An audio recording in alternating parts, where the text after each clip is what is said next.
एक सनकी राजा हर रोज सुबह अपनी रानी को खड़ी कर उसकी नथ में से 100 तीर निकालता और पूछता, है कोई इस धरती पर मेरे जैसा और कोई भी वीर मर्द? रानी बेचारी कहती कि नहीं महाराज, आप जैसा वीर पुरुष और कोई नहीं। समय बीता। एक बार रानी की माँ रानी से मिलने आई। जब उसने रानी की हालत देखी तो उसकी आंखों में पानी आ गया। बोली, बेटी ये कैसी हालत बना रखी है, बिल्कुल सूखी लकड़ी के समान हो गई हो। तुम्हें कोई बीमारी है, कोई दुख दे रहा है, या फिर तुम्हें समय से रोटी नहीं मिल रही? आखिर बात क्या है? अब रानी कैसे अपनी माँ को अपना दुख बताती कि राजा हर रोज सुबह उसे खड़ी कर उसकी नथ में से 100 तीर निकालता है। हर तीर में उसका कलेजा बाहर आने को हो जाता है। अगर वो जरा सी भी हिली या राजा जरा सा भी चुका तो प्राण गए। पर जब माँ ने बार बार दबाव देकर रानी से पूछा, तब रानी बोली, क्या बताऊँ माँ, किसी चीज की कोई कमी नहीं, अन्न का भंडार भरा हुआ है, पीने को अच्छा पानी है। तो फिर बात क्या है बेटी? माँ ने इस बार जब रानी का हाथ पकड़ अत्यंत रुदन स्वर में पूछा तो रानी टूट गई और अपनी वेदना प्रकट करते हुए कहा, माँ, तुम्हारे जमाई राजा मेरी नाक की नथ में से 100 तीर निकालते हैं, जिससे मेरा हृदय थर थर कांपता है। मेरी तरफ आता हुआ हर तीर मुझे अपनी जिंदगी का आखिरी तीर प्रतीत होता है। यही बात मुझे हर समय अंदर ही अंदर खाए जाती है कि आज तेरा आखिरी दिन है, आज तेरा आखिरी दिन है। बस माँ, इसी चिंता के कारण कुछ भी खाना पीना मेरे हलक से नीचे नहीं उतरता। रानी की माँ ने हैरान होते हुए कहा, ये तुम क्या कह रही हो बेटी, ये कब हुआ? रानी बोली, माँ, ये मत पूछो कब हुआ, ये पूछो कब नहीं हुआ। राजा हर रोज सुबह मुझे खड़ी करके सबसे पहले मेरी नथ में से 100 तीर निकालते हैं, उसके बाद ही अपना दिन शुरू करते हैं। बोली, कुछ बोलते भी हैं? रानी बोली, हाँ माँ, कहते हैं। है इस धरती पर मेरे जैसा कोई और मर्द? रानी की माँ कुछ सोचते हुए बोली, बेटी चिंता मत कर, कल वो जब ऐसा पूछे तो कह देना, दुनिया में मर्द बहुत, घर नहीं तो बाहर बहुत, घर से बाहर निकलो शेर को स्वा शेर बहुत। इतना कह रानी की माँ अपनी बेटी से विदाई ले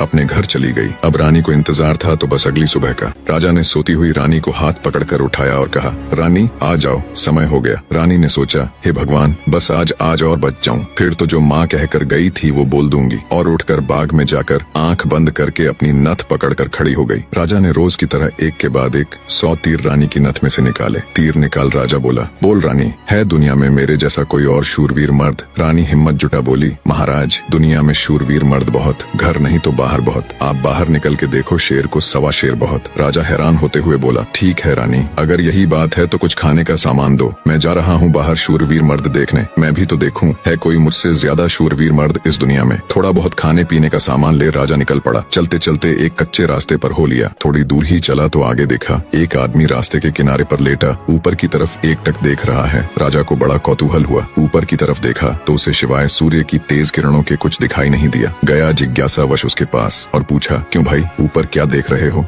काणे आदमी ने कहा, इंद्र के अखाड़े में परियों का नाच हो रहा है, वो देख रहा हूँ। राजा ने एक बार फिर से ऊपर देखा पर उसे कुछ दिखाई न दिया तो उसका आश्चर्य बढ़ गया। काणे आदमी ने ऊपर की तरफ ध्यान लगाए लगाए राजा से पूछा, तुम कौन हो भाई और कहाँ जा रहे हो? राजा बोला, मैं मालवा का राजा उत्पल राज हूँ, मैं दुनिया में शूरवीर मर्द देखने जा रहा हूँ। काणे को बड़ा कौतुक हुआ। बोला, तो थोड़ी देर मेरी प्रतीक्षा करो भाई। नाचते नाचते एक परी की पाजेब टूट गई है, वो नीचे गिरने वाली है, बस उसको लेकर मैं भी तुम्हारे साथ शूरवीर मर्द देखने चलूंगा। कुछ ही